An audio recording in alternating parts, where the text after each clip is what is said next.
Kapag may alaga kang mga ruminants animals, katulad ng kambing, tupa, kalabaw, baka, dapat meron ka nito sa tanim. Ang tawag dyan ay napier grass. Ayan, katatabas lang yan. Pero malabong na naman.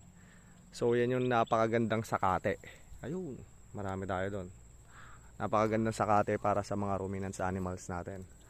Kahit nga native pigs ito pinapakain ko. Napier grass. So, bakit siya maganda? Kasi napakabilis niyang dumami. Napakabilis niyang sumibol. Ayun, kitang-kita mo berde oh. Nasa konto, nasa 1 linggo mahigit na natabas or mga nasa kulang 2 linggo. Yan. So, yung ito mga katatabas-tabas lang natin yung mga ano. Pataas. So, pataas tayo nagtatabas eh. Nililinis natin tong area natin. So, yun lang. Sana may natutunan kayo. Marami nabibili ito online. God bless.